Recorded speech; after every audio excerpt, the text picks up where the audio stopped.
Good evening and welcome to the Whiskey Lover Society with me, Gert Retief. And tonight we are looking at another Compass Box. Quite looking forward to this one. I've been trying out some of the offers and I must admit I am hooked. It's a whiskey that I can relate to. It's a whiskey that I can enjoy. It's a whiskey that can be affordable, and it's also a whiskey that can be a little bit on the expensive side. Now this one is going to cost you about 75 euros pounds. So I suggest if you find it interesting, go have a look, do a little bit of digging yourself and find the best price for you. So this one, another sample. I am on holiday, so I always bring some samples, when the weather is not always fantastic. So it gives me something to do, and of course it gives me an excuse to drink some fine whiskey. Not always easy to find a good whiskey when you go on holiday. You go to the local pub, it's going to be the Johnny Walkers, all those common labels that you really don't want to drink, so I bring my own. So tonight, the Compass Box, nice wee sample from the new store that I found online in Holland.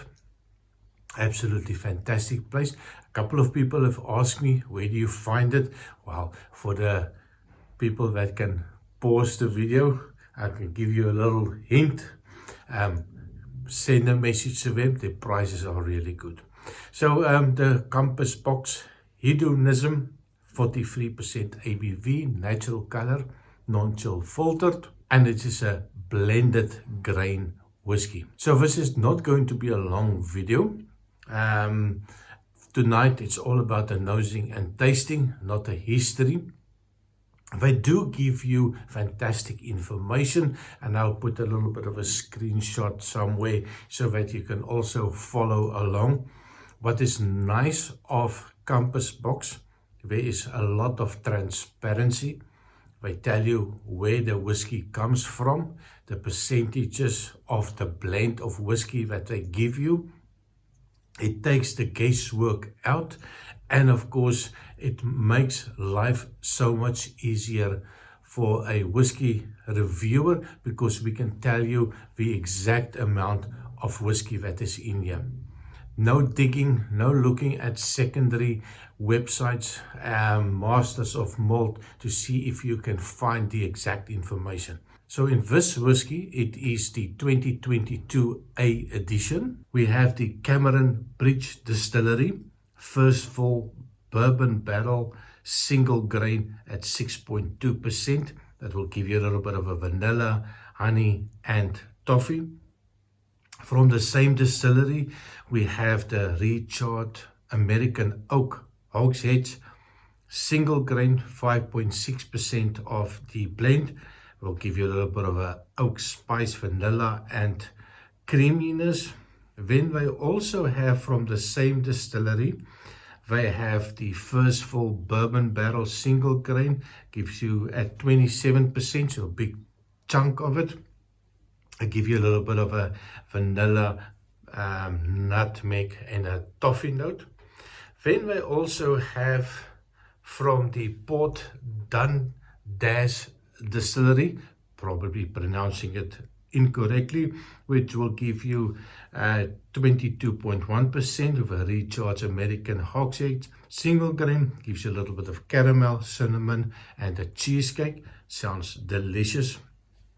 They also have the Girvan Distillery, first full bourbon barrels, 20.4% single grain. That gives you creaminess, a little vanilla and a custard note. And the last one that they are adding to this blend is the North British Distillery, Recharged American Oak Barrels. It's a single grain as well, and it gives you a little bit of a toffee coconut at 18.2%. So for me, the big take, vanilla, toffee, caramel, and then maybe a little bit of a coconut and a little bit of a creaminess in the nose and maybe in the taste. So nice color, a light color, no age statement whiskey, no idea what is the oldest whiskey in it. I'm just going to pour myself a wee dram. Now, I do not have a proper glass. Very difficult to find. I did ask the hotel if they can borrow me a nice glass. It's not that type of hotel. So I'm stuck with this little glass, but I don't care. If it gets to the nose and it gets to the mouth, I'm quite happy with it. So yes, quite a light color.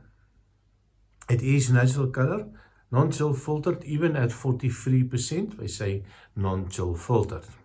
So on the nose, cheers. It does put a smile on my face. Vanilla, now a lot of these different distilleries, the component vanilla was one of them. And I can confirm that there's a big vanilla note.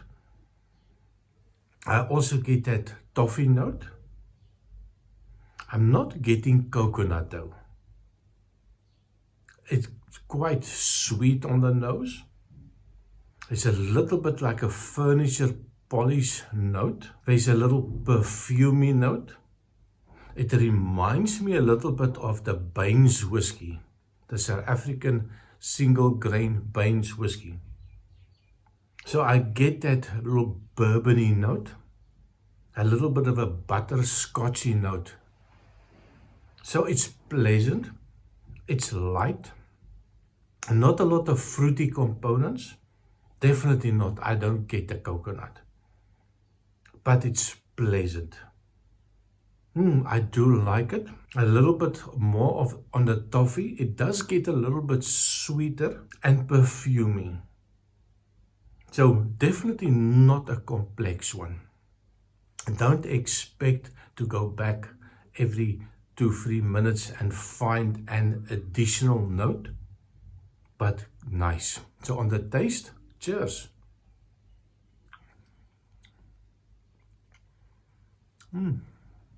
It's sweet, that vanilla is there, that toffee note is there. There's no oak. Well, on the first sip there was no oak. That caramel note is there, a little bit of a butterscotch note is there. Let me just try again. At that 43%, it feels a little bit watered down for me. There is a little bit of an alcohol bite still left. It does create a little bit of a warm feeling. It's a nice sweetness left in the mouth, not overly sweet.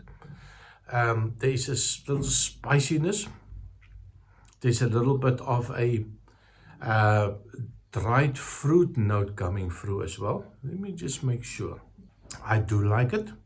Again, on the taste for me, not a complex one. It is just an easy nosing, sipping, drinking dram. And I think it can be quite dangerous. Definitely not going to add water to it. 43%, maybe a little bit, 46% for me would have been a little bit better. It feels for me a little bit too much watered down. Just last sip. Lovely flavors, not complex.